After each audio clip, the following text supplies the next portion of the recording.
अस्सलाम वालेकुम नाज़रीन, मेरा नाम शहरियार शाहिद है और आप देख रहे हैं मेरा यूट्यूब चैनल कहानी है।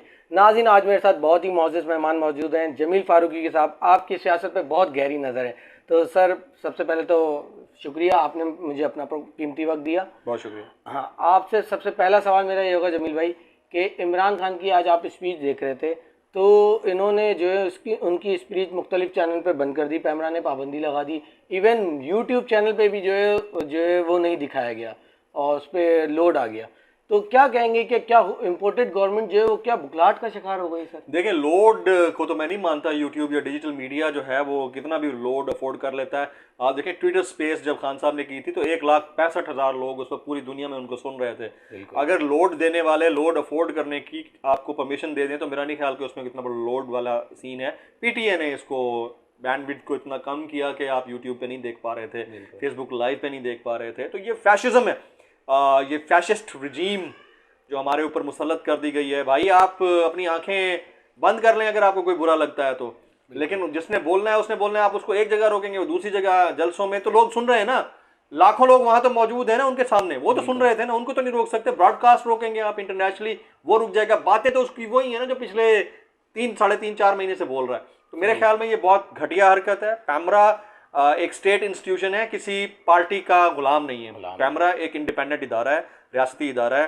और अगर खान साहब के दौर में भी पैमरा के जरिए किसी के ऊपर कदगन थी तो अफसोसनाक थी, और अभी भी अगर किसी के दबाव में आकर वो इस तरह के फैशिस्ट इकदाम उठा रहा है तो दैट इज अनफेयर, और इससे बाज रहना चाहिए।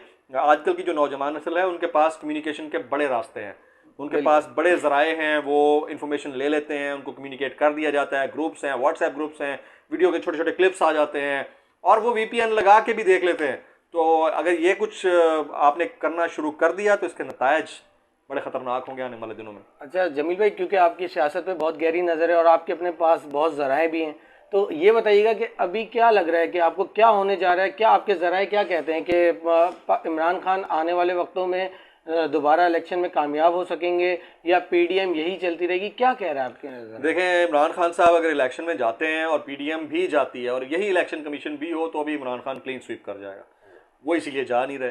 बाई इलेक्शंस के नतायज आपके हमारे सामने, पंजाब उखाड़ के रख दिया, कराची का NA 245 हमारे सामने है। तो इंतखाबात में पीडीएम या उनके जो एलाइज हैं वो नहीं जा रहे, तो इनकी हालत इस वक्त टाइट हुई हुई है, हालत गैर हुई हुई है। और खान साहब जो है वो इस वक्त इंजॉय कर रहे हैं इनकी पोजीशन देख के, लेकिन खान साहब खुद भी इस फेयर फैक्टर से बाहर नहीं है, वो भी फंस रहे हैं उस जाल के अंदर। जिस जाल पहले खान साहब अपनी पिच के ऊपर पीडीएम को खिला रहे थे, अब खान साहब को पीडीएम अपनी पिच पर ले गई है, including the hands behind them. वो अपनी पिच पर ले गए और अब खान साहब डिफेंसिव हो गए। शहबाज गिल का गिरफ्तार होना, खान साहब पे इंतजार दहशत गर्दी के दफात के तहत मुकदमा दर्ज होना, आने वाले चंद दिन में हो सकता है कि बड़ी गिरफ्तारी प्लस उनके इर्द गिर्द छोटे मोटे जो लोग हैं उनकी गिरफ्तारियां हों।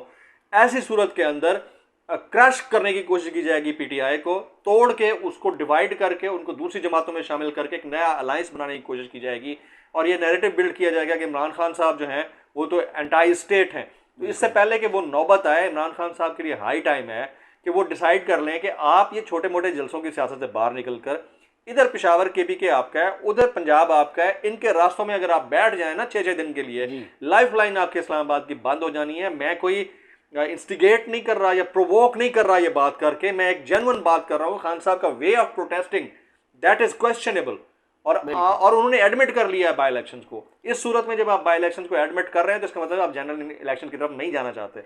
अच्छा, ये बताइएगा कि खान साहब कहते हैं हमजा शहबाज को हमजा कुकड़ी, तो अभी सुना ये कि हमजा कुकड़ी साहब जो हैं वो लंदन में हैं और उनको बड़ी शिकस्त हुई है पंजाब में, जैसा कि आपने देखा। तो क्या वो लंदन में कोई काम वगैरह ढूंढ रहे हैं, PSO पंप वगैरह पे, कहीं कहीं होटल की जॉब वॉब देख रहे हैं, क्या देख रहे हैं? देखें, जब बात अब कुकड़ी तक आ ही गई है तो कुकड़ी ने कौन सा PSO पंप पे काम कर लेना है भाई। कुकड़ी तो अपने पोल्ट्री फार्म के अंदर ही रहेगी, बहुत ज़्यादा हुआ तो कहीं जाके ज़िबा हो जाएगी। मैं तो हैरान होता हूँ कि अवाम की खिदमत, ताकत का सरचश्मा अवाम, पब्लिक वेलफेयर, हम तो दूध और शहद की नहरें बहा देंगे, और फिर जब इनको इक़्तिदार से हटाया जाता है तो सीधा ये दुड़की लगाते हैं लंदन की तरफ। और दुनिया की पहली कुकड़ी होगी।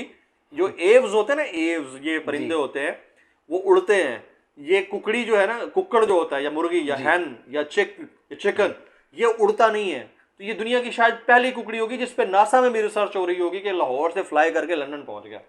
समझ रहे हैं बात को? बिल्कुल। तो ये हैरत की बात है, ये लोग आवाम के वोटों के ऊपर इलेक्ट होते हैं, आवाम के वोटों के ऊपर आते हैं और उसके बाद जैसे ही इक्तदार से बाहर जाते हैं, एक दिन सब्र नहीं किया, सुबह सुबह 4 बजे की फ्लाइट से लंदन चले गए। तो ये उस आवाम को ये सोचना चाहिए। इसीलिए खान साहब इनसे डिफरेंट नजर आते हैं। इमरान खान पब्लिक को कन्विंस करने में कामयाब भी इसी वजह से हुए हैं कि वो अगर इक्तदार में नहीं भी हैं तो वो पाकिस्तान के अंदर मौजूद है, बिल्कुल बनी गाला के अंदर मौजूद है, जहां पहले उसको कैंप ऑफिस नहीं बनाया उधर मौजूद है, जान को खतरा भी है, सब कुछ है। अच्छा, मुझे ये भी बताइएगा कि सुनने में ये भी आ रहा है कि जितने भी फैसले हैं पाकिस्तान के वो लंदन से हो रहे हैं, तो और लंदन में अहम बैठक भी हुई है, तो इस हवाले से आपके पास कुछ इन्फॉर्मेशन है? देखिए, लंदन और दुबई, इन दो ममालिक को आप पाकिस्तान की सियासत से बेदखल नहीं कर सकते। सही। इनका अपना एक इन्फ्लुएंस है, क्योंकि इंटरनेशनल इस्टेब्लिशमेंट में बहुत सारे ऐसे इदारे आते हैं जो डायरेक्टली कनेक्टेड होते हैं आपके नेशनल इस्टेब्लिशमेंट के साथ। तो वहाँ पर बैठक होने का मतलब ये होता है कि कोई ना कोई चेंज एक्सपेक्टेड है। तो पाकिस्तान में जो चेंज आता है या लाया जाता है, उसमें कहीं ना कहीं लंदन और दुबई का हाथ होता है, सऊदीया का हाथ होता है। अब जो कुछ वहाँ पर हो रहा है उसके असरात पाकिस्तान में देखने को मिल रहे हैं। अगर आने वाले दिनों में नवाज शरीफ साहब आते हैं तो वो ऐसे नहीं आ रहे होंगे, यकीनन किसी एनआरओ या डील के तहत ही क्या सितंबर में आएंगे नवाज शरीफ साहब? एक्सपेक्टेड यही है। अगर खान साहब ने अपनी पॉलिसी यही रखी कि वो सिर्फ जलसा ही करते रहेंगे जी, तो उन्होंने आ जाना है, और उन्होंने आ जाना है और उन्होंने अपनी जगह बना लेंगी। चलें सर, जमील फारूकी साहब आपका बहुत बहुत शुक्रिया, आपके कीमती वक्त का। नाज़रीन, इसी के साथ मुझे दीजिए इजाज़त। इंशाअल्लाह ताला ज़िंदगी रही तो नए व्लॉग नए टॉपिक के साथ आपकी खिदमत में हाजिर हूँगा। अल्लाह ने के बाद।